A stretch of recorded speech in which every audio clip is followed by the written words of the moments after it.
Hello dear students, welcome to matric science academy. माझं नाव आहे निशांत पटवर्धन आणि आज खरं तर खूप वर्षांनी मी परत यूट्यूबवरती व्हिडिओ पोस्ट करत आहे. ऑलमोस्ट 3 वर्ष झाली आहेत मी व्हिडिओ कुठलाही टाकला नव्हता. ऑब्व्हियसली तुम्हाला माहिती असेल सगळ्यांना की offline classes matric science academy पण आम्ही रन करतो आणि तिथे बराच वेळ जातो. त्यामुळे तिथे वेळ दिल्यामुळे ऑनलाईनमध्ये तेवढं टाइम मिळत नाही व्हिडिओज लेक्चर्स शूट करण्यासाठी. पण यावेळेस ठरवले की यावेळेस बोर्ड एक्झाम्स जवळ आले आहेत, तर आता राहिलेले 1 महिना जो आहे त्यामध्ये आम्ही बोर्डचे स्पेशली फिजिक्स सब्जेक्टचे तुम्हाला लेक्चर्स मी प्रोव्हाइड करीन. लेक्चर्स म्हणण्यापेक्षा इम्पॉर्टंट पॉईंट्स कोणत्या गोष्टींवर जास्त फोकस करायला पाहिजे.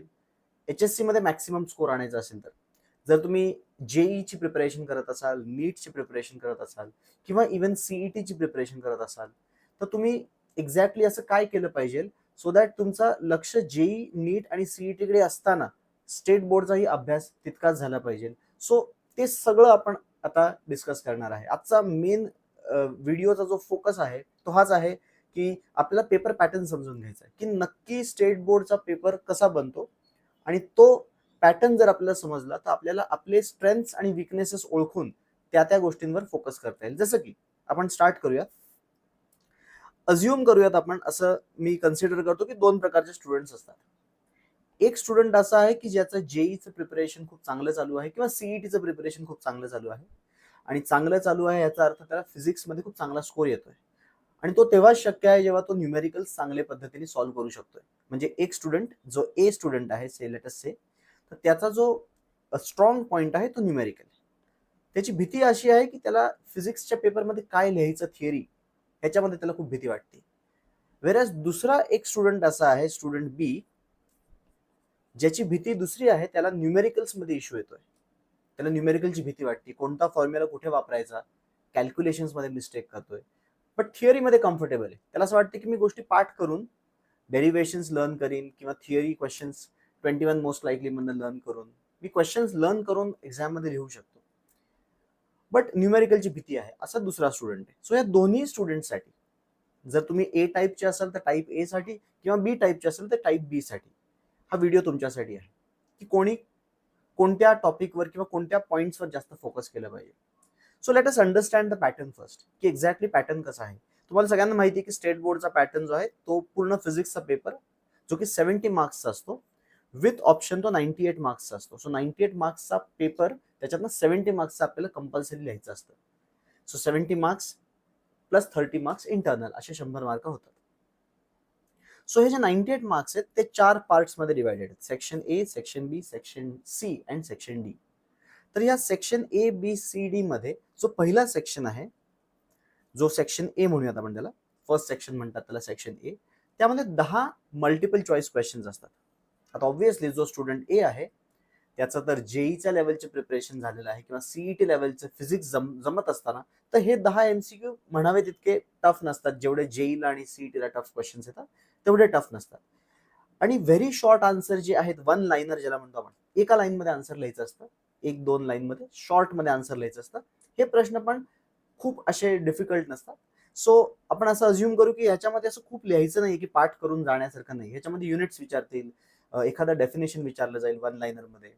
सो बेसिक क्वेश्चन्स असतात. काही न्यूमेरिकल पण असतात, straight forward single formula substitution answer type numericals पण असतात. सो हा जो पहिला सेक्शन आहे स्टुडंट ए साठी, तर हा काहीच प्रॉब्लेम नसला पाहिजे. ए टाईप मध्ये जे येतात ना, त्यांचं सीईटी खूप स्ट्रॉंग आहे, त्यांच्यासाठी हा काहीच प्रॉब्लेम नाही. तुम्ही आज जरी पेपर दिला तर 18 मधले तुम्हाला 14-15 क्वेश्चन तर जमू शकतात. सो तुमचा हा स्कोर जो आहे तो तुम्ही तुमच्या कॅल्क्युलेशन मध्ये लक्षात ठेवा की तुम्ही ह्याच्यामध्ये इझिली 15-14 मार्क्स वगैरे तर आणू शकता. त्याच्यामध्ये थोडेफार मिस्टेक्स होऊ शकतात कारण की आपण टेक्स्टबुक नीट नसतं रीड केलेलं. पण आता आपण त्याच्यातच तर प्लॅन करणार की ह्या स्कोरला 18 on 18 कसं घेऊन जायचं. पण आता सध्या आपली परिस्थिती अशी आहे की yes, you can score up to 14 marks. Average जे स्टुडंट ज्यांचा अभ्यास न्यूमेरिकल पर्स्पेक्टिव्हने चांगला नाहीये, कुठेतरी हे आहे की त्यांना फिजिक्समध्ये कॉन्सेप्ट अजूनही तेवढे क्लिअर नाही, त्यामुळे त्या कारणामुळे त्याची न्यूमेरिकल जमत नाहीत किंवा सुटत नाहीत. तशा मुलांसाठी हा सेक्शन थोडासा डोकेदुखी आहे. MCQ सगळे जमत नाहीत, व्हेरी शॉर्ट आन्सर्स मधले काही काही जमतात. सो जो स्टुडंट बी आहे तो थोडा स्ट्रगल करतोय. स्टुडंट बी जो आहे ना, तो थोडासा स्ट्रगल करेल इथे. मे बी 10 मार्क्स वगैरे आणणं पण टफ जाईल, कारण की MCQs बरेच चुकू शकतात, कारण की क्वेश्चन्स थोडेसे ऑप्शन दिल्यावरती कन्फ्युजन क्रिएट करतात. सो हा सेक्शन जो आहे हा तर जेई आणि सीईटी ज्यांनी चांगलं प्रिपेअर केलं त्यांच्या फेवरमध्ये दिसतोय, कारण की इथं सगळे एमसीक्यूज आणि वन लाइनर मध्ये खूप डिस्क्रिप्शन नाहीये.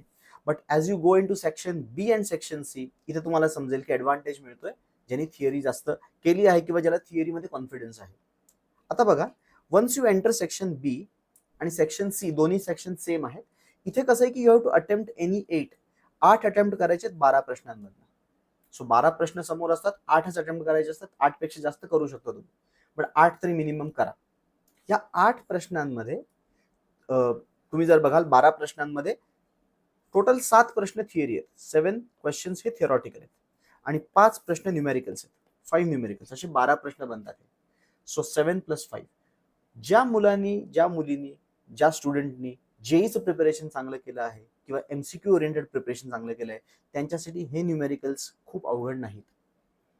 या न्यूमेरिकलमध्ये 5च्या 5 न्यूमेरिकल विथ लॉग कॅल्क्युलेशन जर आपण नीट शिकलो, जे की नेक्स्ट व्हिडिओजमध्ये मी एक्सप्लेन करणार आहे न्यूमेरिकल कसे लिहायचे असतात, न्यूमेरिकल सॉल्व्ह करताना काय काय स्टेप्सला मार्किंग स्कीम असते, की जर तुम्ही फॉर्म्युला लिहिला तर तुमचे मार्क्स. जेई मध्ये असं नाही.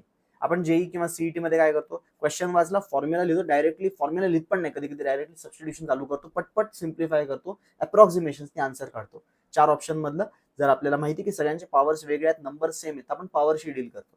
जर सगळ्यांचे पॉवर्स वेगळे असतील आणि नंबर्स सेम असतील तर आपण मग फक्त पॉवरशी डील करणार, आणि पॉवर्स सेम असतील, नंबर्स वेगळे असतील इनिशियल्स, सो आपण फक्त इनिशियल नंबरने सॉल्व्ह करतो. या सगळ्या ट्रिक्स वापरतो आपण एमसीक्यू एक्झाम्स मध्ये. बट बोर्डला असं चालणार नाही. बोर्डला you need exact answer decimal level पर्यंत, आणि त्यासाठी फक्त लॉग टेबलच पॉसिबल आहे. हा, कॅल्क्युलेशन इझी असतील तर नेसेसरी नाही की लॉग टेबलने आन्सर काढायचं. कॅल्क्युलेशन इझी असेल तर आपण इझिली सॉल्व्ह करू शकतो. But when there is a division, square root, त्यावेळेस आपल्याला लॉग टेबलने एक्झॅक्ट आन्सर काढावं लागतंय. बट आता पॉझिटिव्ह गोष्ट ही आहे की 5च्या 5 प्रश्न आपल्याला जमणार आहे. एकही डेफिनेशन, लॉ, डेरिव्हेशन काही रट्टा न मारता. आता जसा अभ्यास चालू आहे जेईचा, जसा अभ्यास सीईटीत चालू आहे, हाच कंटिन्यू ठेवून पण हे 5च्या 5 प्रश्न जमू शकणार आहेत आपल्याला. अजूनही आपण लर्निंग प्रोसेस बद्दल काही बोललो नाही. आणि ज्यांचं लर्निंग चांगलं आहे, ज्यांनी थिअरीवर जास्त लक्ष दिलंय, ऑब्व्हियसली तुम्ही 7च्या 7 क्वेश्चन्सवर जास्त फोकस केला पाहिजे, आणि या 7 प्रश्नांवर आपला 7च्या 7 प्रश्न कसे अटेम्प्ट करता येतील आणि प्रॉपरली आन्सर्स लिहिता येतील याच्यावर वर्क केलं पाहिजे. सो 7 थिअरी क्वेश्चन जमण्यासाठी काय करावं लागेल, 5 न्यूमेरिकल जमण्यासाठी काय करावं लागेल, हे तर पुढच्या व्हिडिओजमध्ये हळूहळू सांगावं लागेल मला, कारण की ते खूप डिटेलमध्ये सांगावं लागणार आहे. आता सध्या आपण पॅटर्न बघतोय की कोणाच्या स्ट्रेंथ कुठे लाय करतात. त्यानंतर सेक्शन सी सिमिलर वे मध्ये आहे, फक्त इथे जसं सेक्शन बी मध्ये 2 मार्क्सला एक क्वेश्चन असतो, तसं सेक्शन सी जर बघाल तुम्ही तर 3 मार्काला एक प्रश्न आहे.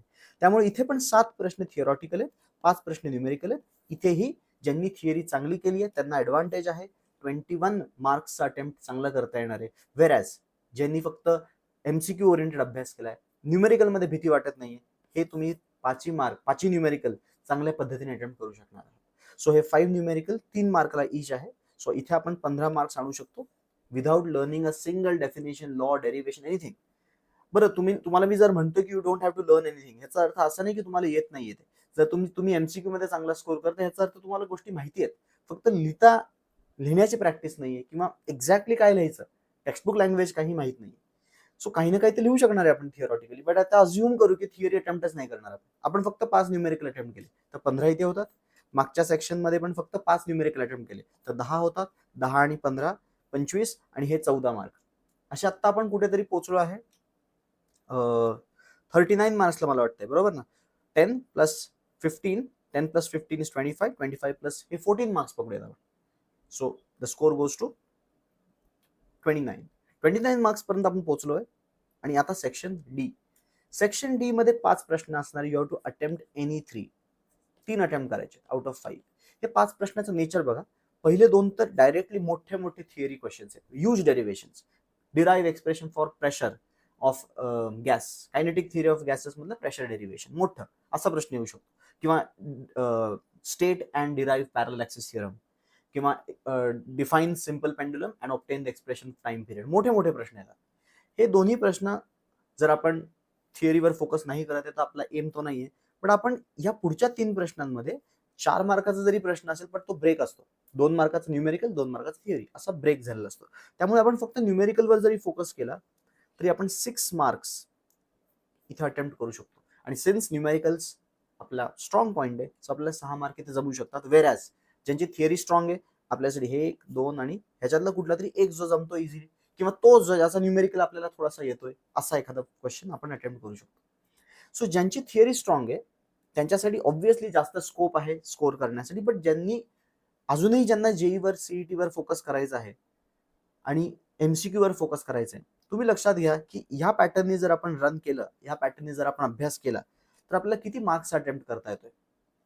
जर आपण ह्या पॅटर्ननी वर्क करतोय section A B C D, तर आपल्याला टोटल जर तुम्ही बघाल सेक्शन ए मध्ये 14, सेक्शन बी मध्ये 10, सेक्शन सी मध्ये 15 आणि सेक्शन डी मध्ये 6 असा अटेम्प्ट करता येतो. आणि हा स्कोर कुठेतरी 45 मार्क्सच्या जवळ जातोय out of 70, which is not bad. म्हणजे हा स्कोर खूप खराब नाहीये. जर आजच्या डेटला हा तुमचा स्कोर येतोय, एखादा तुम्ही पीवायक्यूचा पेपर डाउनलोड करून चेक करू शकता की हा अटेम्प्ट करून बघा की तुम्हाला खरंच न्यूमेरिकल्स अटेम्प्ट करता येतात का, without writing a single derivation, कुठलाही लॉंग आन्सर न लिहिता फक्त न्यूमेरिकल सॉल्व्ह करून आपल्याला हा स्कोर आणता आला पाहिजे आत्ता सध्या. तर आपण मग पुढे प्लॅन करू शकतो की कसं जाता येईल 65 अबाव, आत्ता जर आपण ह्या स्टेजला असू तर. आणि ज्यांची थिअरी स्ट्रॉंग आहे ऑब्व्हियसली तुम्हाला थिअरीमध्ये ॲडव्हान्टेज आहे, त्यामुळे थोडासा स्कोर आत्ता जास्त दिसणार आहे, बट कुठेतरी आपल्याला आता न्यूमेरिकलवर फोकस करायचं. सो जर तुम्ही टाईप ए कॅन्डिडेट असाल तर तुम्हाला आता याच्या पुढे काय प्लॅनिंग केलं पाहिजे so that this 45 might go up to 70. आणि जर तुम्ही कॅन्डिडेट ए नाही बी असाल, ज्यांनी न्यूमेरिकलला पूर्णपणे स्किप केले, न्यूमेरिकल सॉल्व्हच नाही केले, तर मी तुम्हाला सांगणार आहे की कोणत्या न्यूमेरिकलवर तुम्ही जास्त फोकस करा सो दॅट प्रोबॅबिलिटी त्याची येण्याची जास्त आहे. बघा इथे असं नाही की मी तुम्हाला इम्पॉर्टंट क्वेश्चन देणार आहे, पण आपण मागच्या 10 वर्षांचा सर्व्हे करू, क्वेश्चन्स येण्याचा सोर्स काय हे समजून घेऊ. मोस्टली जर तुम्ही बघाल तर क्वेश्चन्स पीवायक्यूज मागच्या 10 वर्षांचेच क्वेश्चन्स एक तर रिपीट होतात व्हॅल्यूज चेंज करून, किंवा टेक्स्टबुक मधले क्वेश्चन्स व्हॅल्यूज चेंज करून येत आहेत. सो थोडंसं अनालिसिस केल्यावरती एक अंदाज येणार आहे. सो मी एक सिरीज रन करणार आहे इथे, टॉपिक वाईज टॉपिक ब्रेकडाऊन करणार आहे आपण. प्रत्येक फिजिक्सचे 16 टॉपिक्स आहेत ना, इच टॉपिकचं ब्रेकडाऊन असणार आहे. फॉर एक्झाम्पल रोटेशनल डायनामिक्स जेव्हा मी टाकीन तर मी तुम्हाला एक्झॅक्टली सांगणार आहे की याच्यातले कोणकोणते क्वेश्चन्स आले आहेत, कोणते कोणते सेक्शन्स आहेत. सो तुम्हाला क्लिअर माइंड मॅप मिळेल की ह्या सेक्शन मधनं क्वेश्चन आले आहेत आणि आता आपण कशावर फोकस करायला हवा. So that will be the main part of that session. I hope you understand the pattern of this paper, कसा पेपर कंडक्ट केला जातो, कसे सेक्शन्स असतात, 4 सेक्शन्स कसे असतात. आणि जर स्ट्रॅटेजिकली वर्क केलं तर खूप जास्त वेळ पेपरला लागणार नाही, खूप जास्त वेळ आपल्याला फिजिक्सचा अभ्यास करण्यासाठी लागणार नाही. जर स्ट्रॅटेजिकली वर्क केलं तर मला असं वाटतं की अजूनही आपण कंटिन्युअसली जेईचा अभ्यास किंवा सीईटीचा अभ्यास कंटिन्यू करत करत आपण फिजिक्सचा साईड बाय साईड थोडासा अभ्यास करून एक चांगला स्कोर आणू शकतो. जर आपल्याला 70 पैकी 70 आणायचे असतील तेही पॉसिबल आहे, पण त्यासाठी थोडासा जास्त फिजिक्स टेक्स्टबुकचा अभ्यास करावा लागणार आहे. बट मला असं वाटत नाही ज्यांचा एम सीओईपी आहे किंवा ज्यांचा एम एनआयटी आयआयटी आहे त्यांचा एम फिजिक्समध्ये 100 पैकी 100 खूप जास्त नसणार आहे. तुमचा फोकस थोडासा एमसीक्यू ओरिएंटेड जास्त असल्यामुळे आपल्याला ह्याच्यातही मॅक्सिमम स्कोर एक्स्ट्रॅक्ट करता येणार आहे. सो आय होप तुम्हाला हे सेशन आवडलं असेल. जर तुम्हाला आवडलं असेल तर let me know in the comment section. आणि हे पण मला सांगा की पुढचा कशावरती तुम्हाला व्हिडिओ हवा आहे, कोणत्या टॉपिकवरती related to the boards obviously कशावरती व्हिडिओ बनवला पाहिजे. I will surely make the video on that topic as well. आणि मी जसं तुम्हाला सांगितलं की टॉपिक ब्रेकडाऊन सिरीज एक चालू करणार आहे मी, की ईच अँड एव्हरी टॉपिक 16च्या 16 धडे फिजिक्सचे ब्रेकडाऊन करून तुमच्यासमोर ठेवणार आहे. सो दॅट तुम्ही जेव्हा अभ्यासाला बसाल तुम्ही आधी बघा त्याचं अनालिसिस काय आणि कशावर तुम्हाला स्ट्रॉंग एरियाज काय, वीक एरियाज काय. असे काही टेक्स्टबुक मधले न्यूमेरिकल आहेत जे कधीच येणार नाहीत बोर्डला, असे पण न्यूमेरिकल आहेत जे मी तुम्हाला सांगेन की करूच नका, नाही केलं तरी चालणार आहे. So let's meet in the next session. तोपर्यंत मला कमेंट सेक्शन मध्ये नक्की सांगाल तुम्हाला हा व्हिडिओ कसा वाटला. Thank you so much. खूप वर्षांनी परत व्हिडिओ बनवतोय, खूप नवीन वाटतंय जरा. So let me know in the comment section. Thank you so much.